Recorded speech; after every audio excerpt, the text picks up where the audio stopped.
नमस्कार दोस्तों, स्वागत है आपके YouTube channel top trending GK में। दोस्तों अभी जो आरआरबी चेन्नई की वेबसाइट पर आरपीएफ रिक्रूटमेंट जो 2024 में होने वाली है उसके रिगार्डिंग एक इम्पोर्टेंट नोटिस निकल के आया, आप देख सकते हो।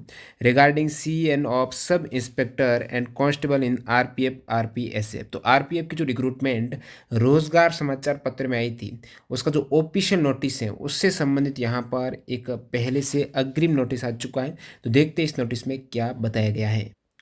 तो यहाँ पे आप देख सकते हो an indicative employment notice RRB SC advertisement CNRPF 01/2024 and RPF 02/2024 regarding centralised employment notice number RPF 01/2024 for recruitment of sub inspector and centralised employment notice RPF 02/2024 of recruitment of constable in railway protection force and railway protection special force in Indian railways was published in employment news Rozgar Samachar, जो 2 मार्च 2024 को employment news में ये जो publish हुआ है। Constable के लिए आपका RPF 02/2024 और SI के लिए RPF 01/2024 का नोटिफिकेशन।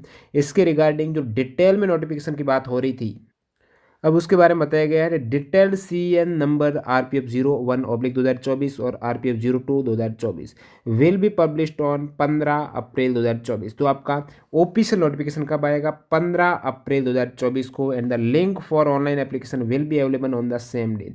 और ऑनलाइन आवेदन भी सेम दिन यानी 15 अप्रैल 2024 को आपका हो जाएगा। इसके नीचे जो डिटेल है उससे पहले आप देखेंगे जो सब इंस्पेक्टर का जो पहले ही नोटिस आया था उसमें भी बात हुई थी। आरपीएफ एसआई और कांस्टेबल में 15 अप्रैल से आपके फॉर्म स्टार्ट होंगे और 14 मई 2024 इसकी लास्ट डेट है। और इससे संबंधित कुछ शैक्षणिक योग्यताओं के बारे में बात की गई। तो यहाँ पर जो इन्होंने ऑफिशियल वेबसाइट पर अपडेट का जो आप इंतजार कर रहे थे वो आ चुका है। और आरपीएफ की भर्ती संबंधित इंपॉर्टेंट अपडेट दूं उससे पहले आप सभी के लिए, आप जब आरपीएफ एग्जाम की तैयारी कर रहे हो यानी आप युद्ध लड़ने जा रहे हो, उससे पहले दुश्मन की ताकत आपको पता हो जाए तो ज़रूर आप सक्सेस हो जाएंगे। इस हेतु आप प्रीवियस ईयर के आरपीएफ की सेट लगा सकते हो, जिसमें एग्जाम पैटर्न का पता चलेगा, जो इनका लेवल रहता है उसका पता चलेगा। और एक्स्ट्रा फैक्ट सही जो अपने चैनल पर वीडियो आते हो उस टाइप से यहाँ पर जो सॉल्यूशंस आप व्याख्या सही देखना चाहते हो तो ये जो किरण पब्लिकेशन की एक रेलवे आरपीएफ की बुक्स है, जिसमें 41 सेट है प्रीवियस ईयर के कांस्टेबल के 2019 के सॉलिड पेपर आप देख पाएंगे। इसी प्रकार इसमें आपको एसआई के भी मिल जाएंगे। ये आप अपने नज़दीकी स्टोर से ले सकते हो किरण पब्लिकेशन की, या ऑनलाइन भी ऑर्डर कर सकते हो।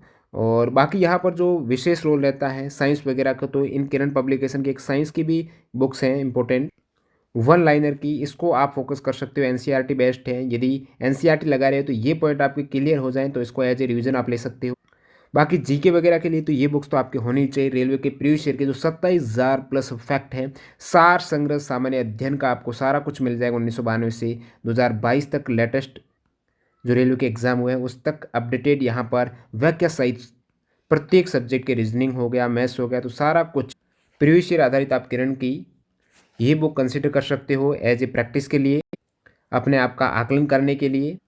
और बुक्स के रूप में प्रीवियस ईयर का कंटेंट देखने के लिए बेस्ट बुक्स आपके लिए सजेस्ट है। अमेजन से डिस्काउंट डील के तहत बाई करने के लिए लिंक डिस्क्रिप्शन बॉक्स में आप चेकआउट कर सकते हो। बाकी जो आरपीएफ का जो रिक्रूटमेंट है 15 अप्रैल से आपके फॉर्म स्टार्ट हो रहे हैं, तो आपने क्या तैयारी स्टार्ट की नहीं की वो आप कमेंट सेक्शन में बताएंगे। और योग्यता वगैरह का इससे पहले के डिटेल में वीडियो डाला था कि आरपीएफ कांस्टेबल और एसआई के लिए, कांस्टेबल के लिए आपके 10th पास हैं, एसआई के लिए आपके स्नातक हैं, ग्रेजुएशन है। मेडिकल स्टैंडर्ड दोनों में B1 है। और ध्यान रखिएगा आरपीएफ एसआई की तैयारी कर रहे हो चाहे कांस्टेबल की तैयारी कर रहे हो, यहाँ पर जो B1 मेडिकल स्टैंडर्ड है ना, इसमें आपकी चश्मा जो आप ग्लास लगाते हो वो बिल्कुल अलाउ नहीं है। वैसे B1 में अलाउ होता है, लेकिन आरपीएफ के केस में आपकी चश्मा अलाउ नहीं है। चाहे क्योंकि B1 में होता क्या है, 4D में आपका चश्मा होता है ना, वो अलाउ है, लेकिन आरपीएफ में अलाउ नहीं है, बाकी रेलवे में अलाउ है। तो ध्यान रखिएगा जिनके चश्मा 4 डायप्टर के प्लस माइनस जो भी होता है, यानी 4 डायप्टर चाहे भले ही हो चश्मा 4 डायप्टर से कम हो, उसके बावजूद यहाँ पर आपको मेडिकल में बाहर कर सकते हैं। एज लिमिट यहाँ पर इंक्लूडेड है 18 से 28 है जो कांस्टेबल के लिए, और 20 से 28 से वैसे 25 होती है, 3 वर्ष यहाँ पर बढ़ाकर ही इन्होंने दी है। वैकेंसीज आपको पता है 4,660 है, जिसमें 4,208 तो आपकी कांस्टेबल की है, ऐसे कि 452 है। और बाकी यहाँ पर पहले आपके कंप्यूटर बेस्ड एग्जाम हो जाएगा। और एग्जाम में आपके नंबर ऑफ क्वेश्चंस की बात करें तो टोटल 120 क्वेश्चंस होने वाले, 90 मिनट का आपको समय मिलेगा। इन 120 में से आपके 50 क्वेश्चन जीके के हैं, बाकी 35 मैथ्स और रीजनिंग के आपको देखने को मिल जाएंगे। तो ये आपका दोनों में ही लगभग सेम ही रहने वाला है। और सिलेबस आप देख सकते हो, और विस्तृत जो विज्ञापन आएगा उसमें भी आपको डिटेल में मिल जाएगा। बाकी जनरल अवेयरनेस का, अर्थमेटिक का, जनरल इंटेलिजेंस और रीजनिंग का यही सिलेबस रहने वाला है। तो इस पर आप फोकस कीजिएगा। प्रीवियस ईयर का सेम यहाँ पर सिलेबस है वो है। और ये जो नोटिस अब की बार आरआरबी पर आया, क्योंकि पहले ही जो इनका एक निर्देशिका आई थी, नियमावली आई थी, उसमें स्पष्ट था कि आरआरबी ही एग्ज़ाम करवाएगी। एग्ज़ाम आपके उसके बाद नेक्स्ट आपका फिजिकल वगैरह है वो आरपीएफ कंडक्ट करवाने वाली हैं। तो ये इस चीज़ को स्पष्ट कर देते हैं आपके सामने। जो भी पीईटी वगैरह की डिटेल है वो पहले ही नियमावली में वो शामिल कर दी गई हैं और यही आपके विस्तृत विज्ञापन में आपको देखने को मिलेगी। और ये सब आपको पता ही है, फेज़ 1 में आपका सीबीटी होगा, फेज़ 2 में आपका पीईटी और फिर पीएमटी यानी मेजरमेंट टेस्ट हो जाएगा, उसके बाद डीवी हो जाएगा, फिर मेडिकल में आपका फाइनल हो जाएगा। तो अपनी तैयारी आज से यदि आप स्टार्ट करेंगे, प्रीवियस ईयर पर आधारित आप तैयारी करेंगे, टॉपिक जो सब्जेक्ट वाइज कवर करते हुए, आई थिंक ऑफलाइन अपने आप स्मार्टफोन से भी घर बैठे तैयारी कर सकते हो। इसके लिए आपको सिलेबस है वो नोट कर लेना है और प्रतिदिन उस सिलेबस में से एक टॉपिक उठाना है। चैलेंज देना अपने आप को कि ये टॉपिक मेरे को इतने दिन में करना है। तो प्रत्येक सब्जेक्ट का इस प्रकार आप टॉपिक उठा देंगे और सभी को अपने आप को आप चुनौती देते हुए तैयारी करेंगे ना, तो बिल्कुल वही एक दृढ़ संकल्प होकर आपकी तैयारी रहती है। कितना आप डिसिप्लिन में तैयारी करते हो, मोटिवेशन तो एक दिन आपके होकर ये ग्राफ चला जाता है, लेकिन वापस जब डाउन आता है ना ग्राफ, तो ऐसे हो जाएगा। जब तक आप डिसिप्लिन में नहीं आएंगे, अनुशासन नहीं नहीं रहेंगे, प्रतिदिन जितना पढ़ना है वो नहीं पढ़ेंगे, तब आपका ऐसे ग्राफ है वो नहीं रहेगा, ऊपर नीचे होता रहेगा मोटिवेशन से। तो आपको स्ट्रेट ग्राफ रहना है। तो अपने आप को चैलेंज देते हुए प्रतिदिन जो सिलेबस के अकॉर्डिंग टॉपिक आपको आने वाले समय में कंप्लीट करना है। इसके लिए आपने टॉपिक उठाया, बेसिक एक बुक ले ली, जैसे विशेषकर इसमें साइंस के जो क्वेश्चन ज़्यादा रहेंगे, तो साइंस के आपने एनसीईआरटी 9th-10th ले ली, उनको कवर किया। उसके बाद एनसीईआरटी साइंस के लिए आप एग्जाम्पलर ले सकते हो, उसमें आप एज ए प्रैक्टिस कीजिए। जो आपने एनसीईआरटी का जो टॉपिक कवर किया उसमें सवाल आपके मिल रहे हैं या फिर आंसर दे पा रहे हो, नहीं दे पा रहे हो।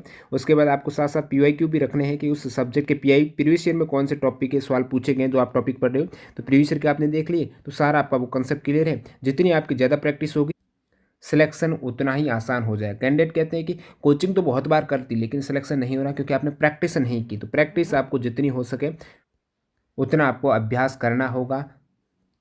कहते हैं ना, उस इंसान को कोई गिरा नहीं सकता जिसने चलना ही ठोकरों से सीखा है। तो आप असफल हो ही नहीं सकते यदि आपने ये जो प्रैक्टिस ही की है तैयारी के रूप में, एज ए प्रैक्टिस को सबसे आगे रखा है, तो वो इंसान ज़रूर या फिर वो कैंडिडेट ज़रूर सक्सेस होगा।